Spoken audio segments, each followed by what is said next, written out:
All right. Hello and welcome to Technically Speaking.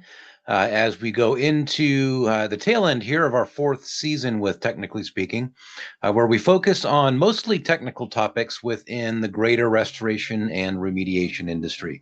Excited to be here with you today as we dive in and explore really the kind of the nuts and bolts of water damage mitigation with documentation and readings and kind of dig a little bit deeper into just what the readings are there for and making some interpretations with that data.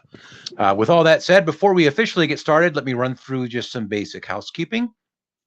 First and foremost, my name is Brandon Burton. I'm the Senior Principal of Industry Relations here at Cotality. I'm also the chair of the ANSI IICRC standards. Much of what I bring here in Technically Speaking comes from that second perspective, as I've served the industry in a standards capacity for the better part of about the last 14 years. And always have a strong passion for what is standard of care, right? What really is expected by those who are determined to be reasonably prudent and qualified in the work that we do in this industry. So a lot of what I share with you comes from that background. With that said, a couple of other quick housekeeping items as we roll into our topic today. Remember that we use the Q&A feature. We do not use the chat feature here on Technically Speaking. So if you're not familiar with where the Q&A tool is, take a couple of moments here to just acquaint yourself with where that's at. Because at the end of today's presentation, as we do with each episode, we'll enter an open Q&A period where really anything's fair game, as long as it's related to the industry in some way. It doesn't have to be on today's topic, but anything in the world of restoration and remediation. If you've got a question, I'll do my best to answer it. If I don't have the answer, then I'll load that into a potential future episode, maybe with some guest presenters. So please hit that Q&A tool frequently, hit it often with any questions that you have about our industry. So with that said, today's topic is putting readings to use. I'm going to focus on both the moisture content side and the atmospheric side today, with an emphasis on interpretation. And understanding how the readings add value to the project, and what we need to do from a restorer standpoint, from a technician standpoint, to ensure that the numbers that we're putting down on the paper, stand up to the quality that they need to be in order to provide that value. Because there's nothing valuable that comes to the project if the readings in and of themselves haven't been obtained in a particular way, right? They can lead to a lot of false information. And I often like to say that I don't care if the news is good or bad. What I care is that the news is accurate, right? I can respond to accurate news. We can make accurate decisions. But if I get bad information, I'm going to make bad decisions, right? So it's really critical, good or bad, that the news is accurate. So with that said, I wanted to start today off just by, usually I talk about this at the end of the program, but I want to mention this at the beginning. We have now almost 4.5 seasons of content, actually a little over 4.5 seasons of content with Technically Speaking. And we house all of those episodes at nextgearsolutions.com/webinars. And when you go to that page, on that page, you'll notice a little area where you can filter all of the webinars. And the filter that you're looking for is the CEC, the IICRC CEC webinars. If you filter by that, then you can see all of the Technically Speaking episodes and all of the other episodes that I've done that are not Technically Speaking, but that are technical in nature, that are qualified for CECs with the IICRC. So that's a whole lot of letters. But if you do go there, there are a couple of episodes that if you like today's topic, and this is an important topic for you, there are 3 episodes that I want to recommend that you go back and review. 2 of them are in season 1. They're episodes 1 and 8 on monitoring and psychrometry. And then in season 3, we had a good episode, number 5, on metering and monitoring specifically. So I'd recommend both, or all 3 of those rather, if this is an important topic to you.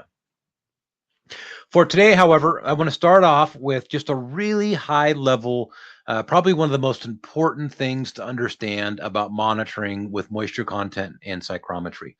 And that is that the moisture content readings, although they're less complicated than psychrometrics, they are far more important.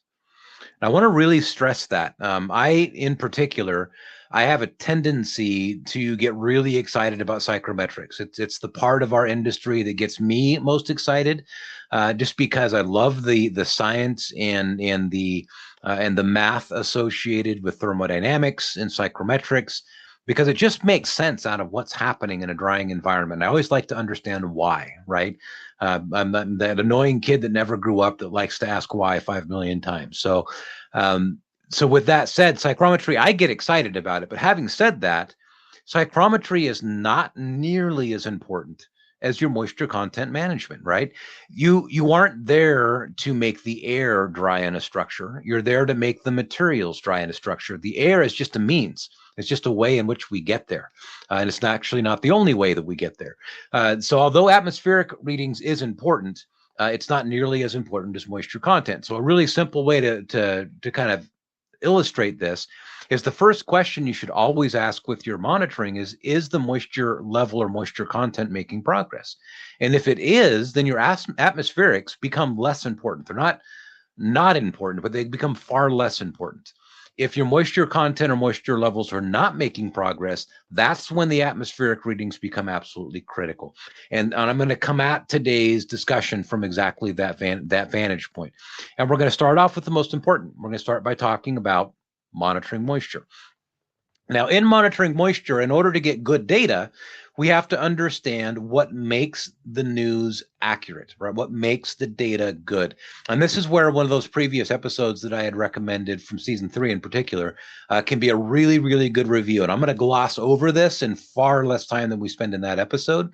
But there are some really critical foundations to what make monitoring and inspection and moisture content and moisture level data accurate news. First, you have to understand the difference between inspection and monitoring. These are two entirely different mindsets that you're going to take into the project with your instrumentation in hand. Inspection is a process that is highly detailed, and it's a process where I'm trying to get an accurate understanding of a single point in time, not what's happening over time, but where are we exactly right now. And this is how we start the project, right? I need to understand initially what needs to be monitored. What is affected, what is wet, and what makes up these materials and assemblies. What am I dealing with? What is my scope in terms of my work plan for drying the structure? And it's a highly detailed process. You can use an instrument in a lot of places. You're going to have to think very forensically about how the moisture entered the building and how the moisture moves through the building. And we'll unpack that a little bit here in just a moment. The second mindset is monitoring, and monitoring is very different than inspection. I'm not checking a multitude of locations. Instead, I am checking those locations in a very consistent manner. And we'll talk a lot about how critical this is, but there is nothing more important in monitoring than consistency, observing multiple times in exactly the same way. Because if I change anything about the way I'm observing something, then the picture will change, even though the object I'm observing may not have, right? So I have to be very, very consistent in that methodology. And again, we'll unpack that as well here in just a moment. Let's talk about inspection first, this highly detailed process. You can imagine in an inspection, generally speaking, I am going to use my instrumentation in an infinite number of locations, especially if we're talking about non-invasive meters and scanning and surveying across hard surfaces like wallboard or resilient flooring or something of this nature, or a moisture sensor that we're tracking migration across carpet. There's an infinite number of places that I might poke and prod and scan so that I can understand from my source where my water originated how far the water has migrated out into the structure. And once I've done that and I've gotten that two-dimensional plane of migration, then we're going to go three-dimensional, right? Then I'm going to start looking at everywhere that indicates moisture is present, and I'm going to go into the assembly and find out how far water has migrated into those layers of the assembly. And it's really a three-dimensional process. And in the process of doing so, I'm going to spend a lot of time just understanding the exact picture of where we stand at that particular point in time. The result of that is that I should have an accurate picture of both the assemblies and components that are affected. And by components and assemblies, what I mean is that I'm not documenting that a wall is wet. That's an assembly. I'm not documenting that a floor is wet. That's an assembly. Or even a cabinet. That's an assembly. What I am instead documenting are the components that comprise that assembly. The finish, the underlay, the structure and frame, and the insulation that may be present. These are the materials that I'm documenting. So in other words, I may find that my 5/8 gypsum wallboard is affected that's underneath a latex interior paint. It's 2x4 dimensional wood framing that is also impacted. There's a fiberglass with paper insulation that is also wet, and a 2x4 treated plate at the bottom of the wall cavity that is also wet. Notice the detail to which I'm calling out the materials that are affected. This is critical because I can't set up an appropriate drying plan if I don't know A, that these materials are present, and B, whether or not they are impacted. My drying approach will be very different. Even my project setup approach and what's going to be dried versus replaced will be very different whether or not that fiberglass insulation was present and impacted, right? Or whether or not that 2x4 plate was treated. Even that is going to have an impact on the way that I'm going to monitor or the results that I'm going to see. And again, going into a similar example with the floor, it's not just the floor that is wet. It's a 40-ounce nylon carpet with an action back over a 7-pound rebond pad that is installed over 3/4-inch OSB decking, and that's above a 2x6 dimensional wood joist, uninsulated, right? So this detail is a detail that we're looking for in the inspection. Highly detailed, knowing exactly where we are at a particular point in time. Now, when we transition to monitoring, instead of the detail for what is impacted, I'm now looking for consistency in the method by which I'm using my instrumentation. And the reason this is important is I want you to focus in on that 59 right in the middle of that series of readings. If all you knew was that the moisture level in a material was 59, if that's all you knew, you don't know much, right? If I don't know what it was yesterday and what it is tomorrow, then the 59 loses a lot of relevance. But if I also don't know what meter was used the day before, what setting it was on, where exactly in that material the meter was used, how deep the material was or the meter was inserted into the material, or even the angle or orientation if it's a non-invasive meter that it was used on that surface.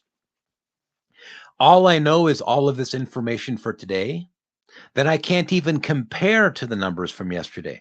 Because if they used a different make, a different model, a different scale, a different location, depth, or angle, then yesterday's number is going to be different because they did it differently, right? And it's super, super critical that when we look at these numbers, the simple is that all we're looking for is progress with moisture content until we get to our dry standard or drying goal. But I can't compare to that progress. The most critical thing that I'm doing on a drying project is making progress on moisture contents, but I can't make that comparison if all of this information is not defined. Same meter, same setting, same location, same depth, and same orientation. Okay, so high consistency.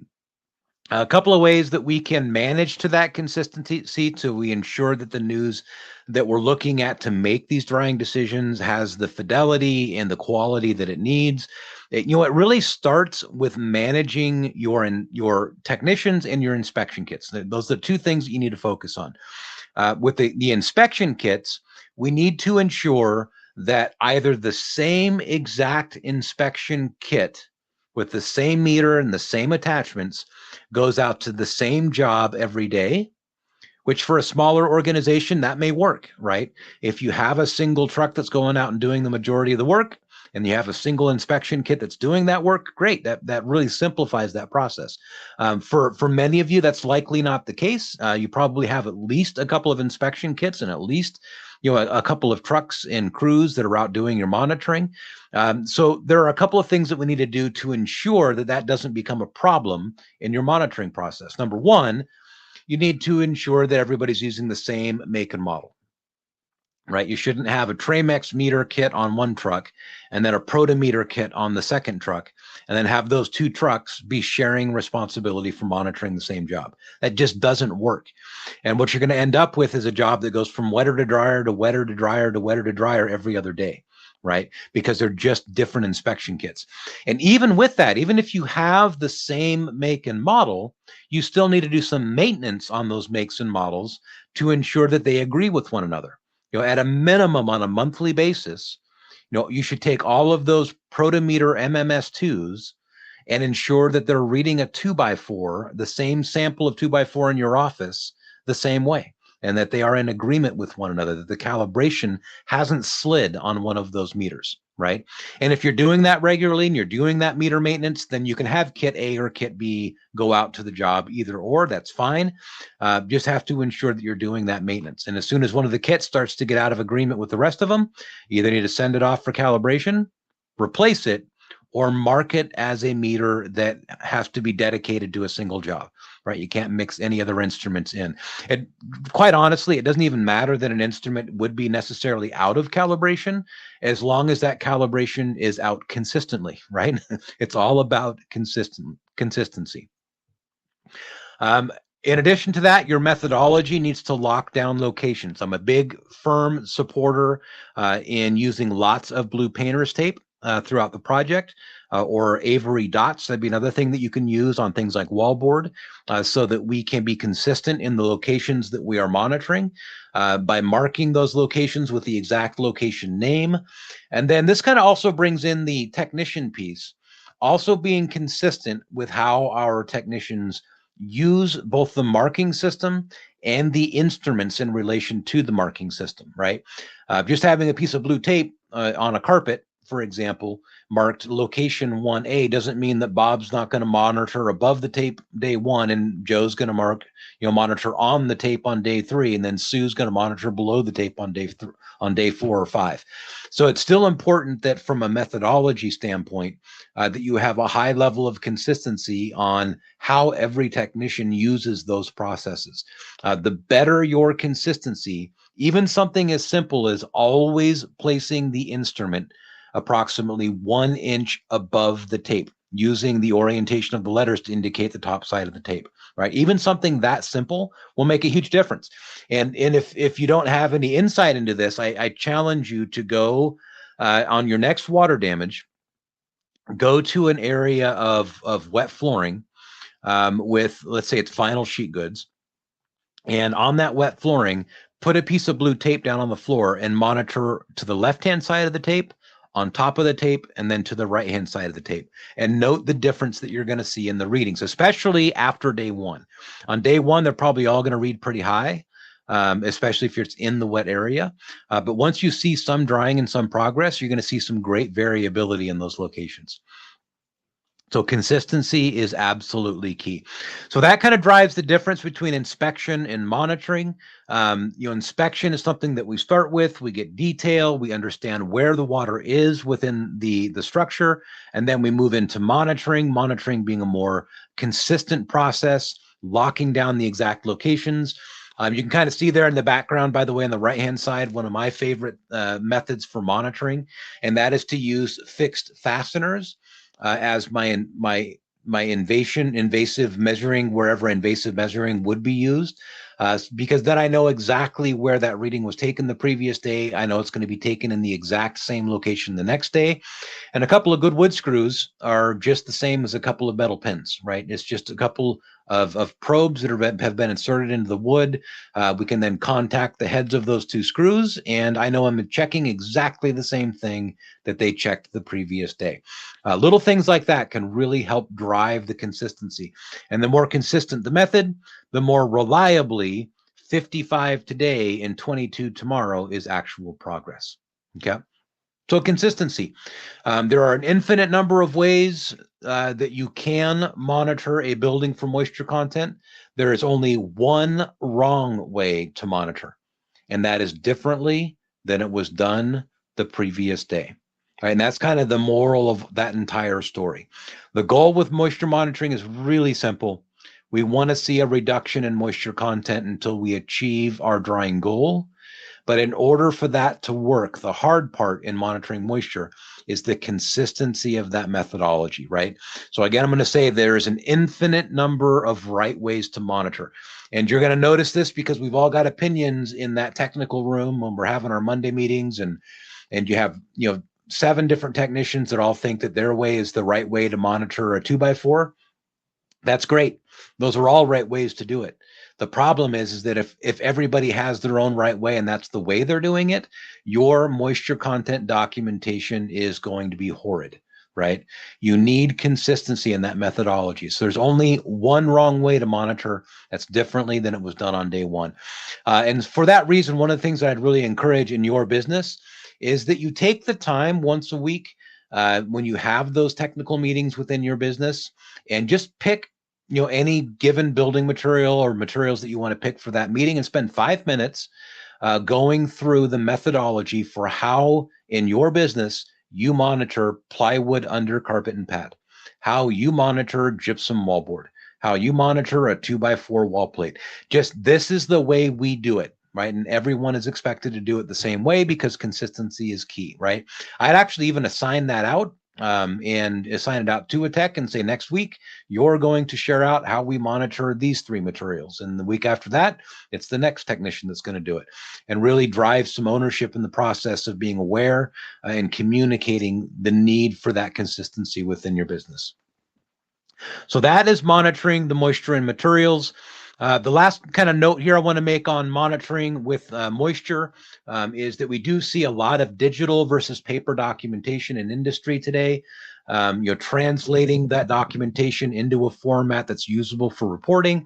I don't want to spend a lot of time on this, but one thing that I do want to point out is that regardless of your methodology, make sure that your documentation gives you the ability to document the assembly that is being monitored, the component in that assembly that's being monitored or components, the room it's in, the meter, the setting, the value and level of the moisture reading itself, and what the dry standard and drying goal are. Any methodology that you're using must cover all of those bases, right? It must cover all of those bases. We're going to transition here in a second over to atmospheric readings. In the atmospheric side, we're going to talk about some of the basics for what we're looking for in our psychrometric readings. But since we're on the topic of documentation here, let me at least briefly touch on this. Whatever methodology you're documenting in, at a minimum, should allow you to capture temperature, relative humidity, and grains per pound or humidity ratio. Be nice if it also had dew point, grain depression, some other things like that, but that's the minimum. And it needs to allow for you to be able to track that at a minimum in affected areas, unaffected areas, outdoor environments, exhausts from inter-air drying systems, dehumidification systems, and any other mechanical system that is running in the structure, like an HVAC system. And one other one that I'd argue into this list, and I kind of debated whether or not to put it here, would be surface readings for your surface temperatures and humidities with materials you're drying. I'll talk a little bit more about why in just a moment here. In terms of whether or not digital or paper is going to serve you best, I'll just ask you a few questions. I find personally that with good training, with the ability that digital gives me for accessing historical data in a project on the fly, for the time it takes for my initial project setup and how it organizes the inspection data, et cetera, that digital does tend to be the better server in our documentation methodology in today's day and age. The hard part is in the training. The hard part is in getting comfortable and getting familiar with how to effectively put that information into a digital format. Sometimes it's really easy to grab a piece of paper and just start writing down readings. The problem is in a paper format, it's really easy to miss all of the additional information we talked about being critical in the previous slide, right? It's really easy to write down that today it was 55 and then hand that off to the next technician. And the next technician says, okay, the floor was 55, but where? What meter? What setting? Where's my location? Right? What time was the reading taken? It's really easy for a lot of that to get missed. And that's honestly a lot of the reason why the paper documentation tends to be a little bit faster, is because in paper documentation, we miss a lot of the fidelity. Now, having said that, there's good digital documentation and there's bad digital documentation out there. So I'm not saying all digital is good. I'm just saying that it has a better ability in most cases to ensure the fidelity of the information. Then in review for monitoring moisture, the process as a whole, in order for your moisture monitoring to be effective at helping you making drying decisions, the process begins with define and train. Define your process, consistently and persistently train your technicians to follow that process on a regular basis, and that training should never stop. Do the inspection kit maintenance, right? Have the same make and model inspection kits, validate those kits against each other, at least on a monthly basis. I would even keep a log of that, so that if you're ever challenged in court about the integrity of your monitoring, you've got a good leg to stand on. Then inspect each project with detail, know what is wet, not just to the assembly, but to the material. Then identify those individual components, begin monitoring those components with consistency, same meter, same make, same model, same location, etc. Adjust your drying system if you're not seeing progress. And then when you are seeing progress and you've hit the finish line, that's the one additional note that I'll add here, is that you want to inspect to verify. And I want to talk about that for just a second here, because this is a really important step. We inspect at the beginning of a job and we inspect at the end of the job. It's like the two pieces of bread on a sandwich, right? Whereas monitoring is the peanut butter and jelly in the middle. We inspect a lot of locations, and from that inspection, we identify our monitoring points. We then monitor with consistency. We don't monitor everything we inspected. We monitor a sample of what we inspected with consistency. But that only works if at the end, when our monitoring points are nearing or at our drying goals, we then put our inspection hat back on and validate that the entire area is being properly represented by our monitoring location. And the more you do this, the fewer monitoring points you need, right? The more you get back into that inspection mode towards the tail end of the project. So inspect, monitor, inspect. Now let's transfer over to atmospherics here for a bit. I spent most of our time today talking about the moisture content readings because, like I said, they're the most critical, right? At the end of the day, you can ensure that a building dried by using moisture monitoring only. Even if you completely ignored the atmospherics, then most of the time you can at least validate that you did get to the end of the race, right? Because the moisture contents are going to indicate that. Having said that, you can't get there efficiently without a compass, right? And atmospherics is kind of like that compass.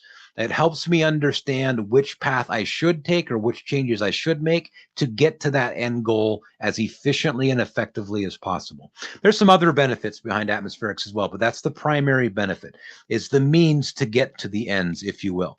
Now, atmospherics can be a bit daunting, right? When I take a look at this record here, something I refer to as a record of drying conditions, and I just see the sea of numbers that is in front of me for these temperatures and humidities and grains per pound across, all of these days and times on a project, it's really hard for me to make heads and tails over what all of these represent.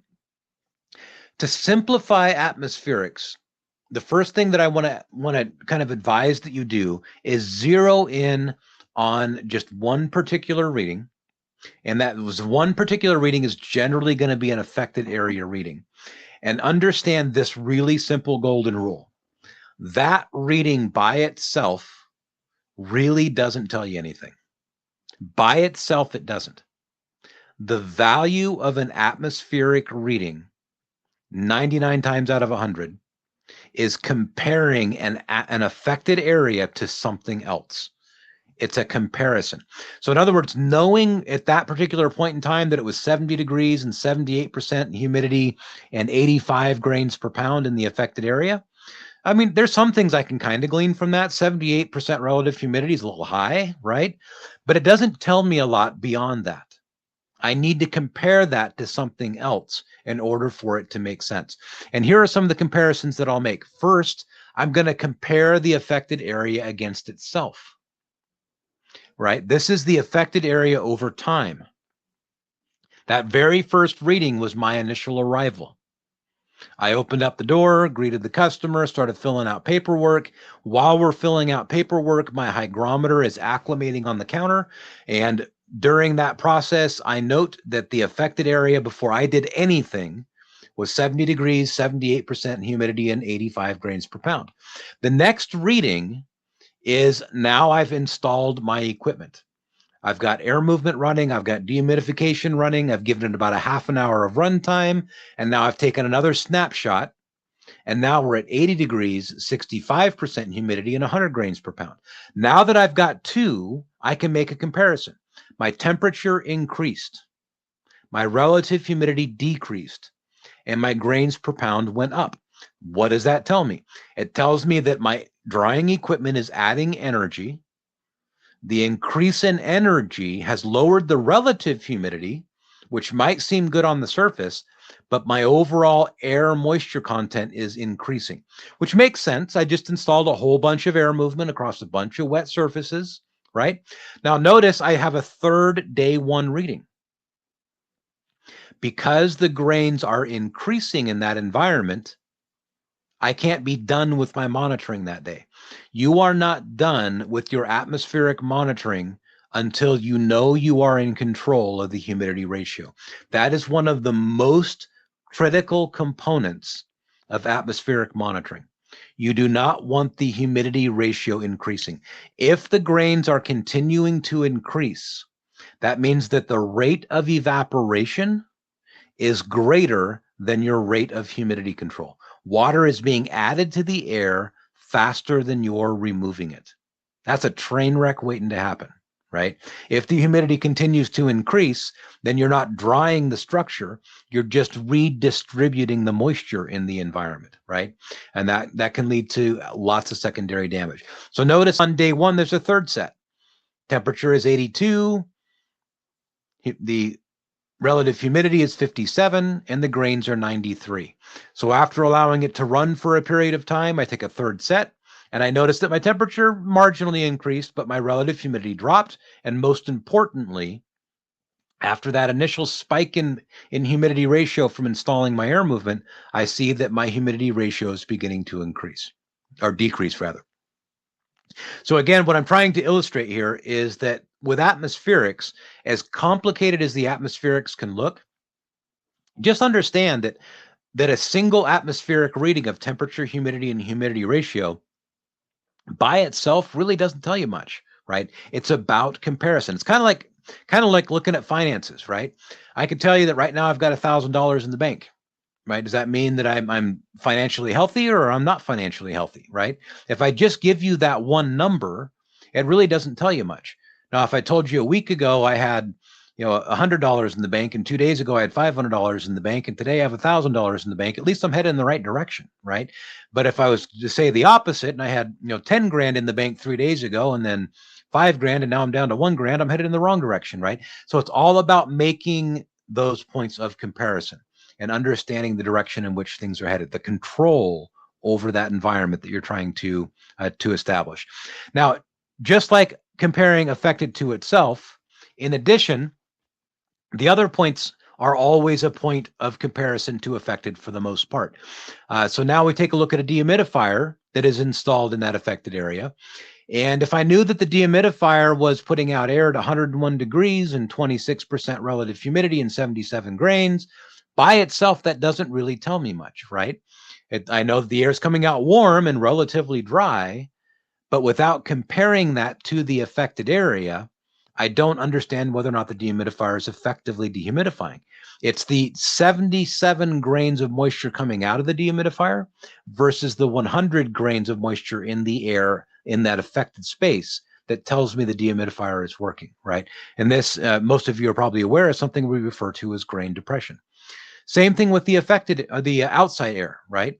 We monitor the outdoor environment so that we can understand whether or not it'd be beneficial in that affected area.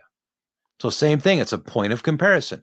At the beginning of the job, it was 85 grains per pound in the building and 48 grains outside. The air outside is drier. It has less physical moisture in it. So that air would be advantageous if I gave the indoor environment some access to that outdoor air. It would make the indoor environment drier, right? All points of comparison. Same with the HVAC, right? Again, notice here on each one of these, what I'm doing is I'm making a comparison between that reading and my affected area. Even with unaffected, I would make the same generalization, is that with your unaffected, there are really two things that you're looking for.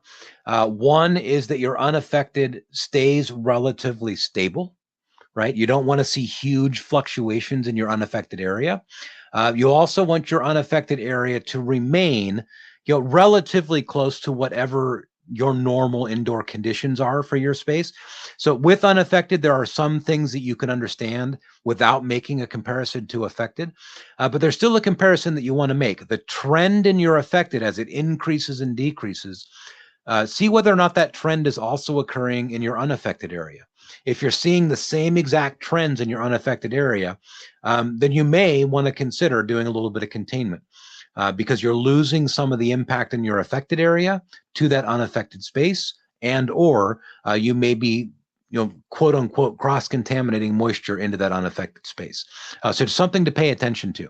But as long as your unaffected temperature and relative humidity stay within the norms for your region, for an occupied space, generally speaking, there isn't a whole lot that you'll necessarily need to do. Last one that I want to add here is surface readings. One of the things that I don't think we do nearly enough of in this industry, and you've probably heard me talk about this in previous Technically Speaking episodes, but we don't do nearly enough surface level atmospherics. Most of the time we walk into a room with a thermal hygrometer, we hold that thermal hygrometer about 4 feet above the floor, we take a temperature and humidity reading, then we write that down, and we think that because the air is at 90 degrees and 20% relative humidity, that we're doing a great job of drying the building. Not necessarily. Because if the air 4 feet above the wet floor is 90 degrees and 20%, that doesn't tell me anything about what's happening at the surface of the floor, right? You can have great atmospherics if you don't install any air movers, just a bunch of dehumidifiers, right?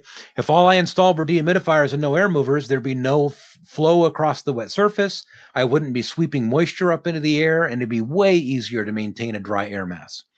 But because you do have air movement and you are sweeping moisture into the air, that's what makes keeping a dry air mass more difficult, right? You'll know whether or not, in other words, your air movement has been installed right by putting your thermal hygrometer at or near the surface of what you're trying to dry, especially porous goods like carpet. If you put your thermal hygrometer near the surface and you notice that the temperature and humidity there is significantly different than what's 3 or 4 feet up into the middle of the room, then your air movers are not installed properly. The better your air movers are installed, the more consistent and uniform the temperature and humidity will be throughout that entire space. No matter how close you are to the floor, no matter how far you are into the corner of that closet, the temperature and humidity will be the same, because that's what air movement is there to do. It's there to move and mix that air so that I keep a lower humidity air at the surface and keep delivering the moisture up into the environment where my dehumidifiers can process it, right? So I don't think we do nearly enough of this surface measurement to validate the performance of our equipment and to validate the install of air movers. I've spent entire episodes talking about exactly that, by the way. If you go back to any of the previous episodes on the use and installation of air movement, I'll spend a good deal of time about how to use thermal hygrometers to validate your air mover install. Okay. So kind of to cap all of that off, moisture content is the goal. Atmospherics are the means, right? So the most important measurement that you're going to take in a water damage mitigation project is your moisture content measurement. If you're going to get anything right, that's the one you've absolutely got to get right. And that means consistency, right? Same instrument, or at least same make and model, same setting, same location, same depth. All of that needs to be held consistent. Maintenance on the training with your technicians, maintenance on the instruments themselves to control for that consistency. If your moisture content is making progress, atmospherics are less important. If your moisture content is not making progress, that's when atmospherics become critical, right? And in atmospherics, to simplify the use of atmospheric readings, it's generally speaking a comparison between the affected area and the other readings that you take, mostly in humidity ratio or grains per pound, right? Mostly that's the point or the metric that we're making the comparison with and against. Okay. All right, so that concludes the moisture content measurement and atmospheric measurement piece for today. A couple of things to close us out before we get into the Q&A. But this is my reminder, if you have not done so already, if you have any questions that you'd like me to address today, please drop those into the Q&A tool. We've got a good chunk of time that we'll be able to spend on Q&A today. But just to share out with you what's coming up next. Next month in October, double check my month here. In October, we're going to spend our episode on the categories of water, talking about category 1, category 2, category 3, levels of contamination, restorability of different building materials, methodology in remediation.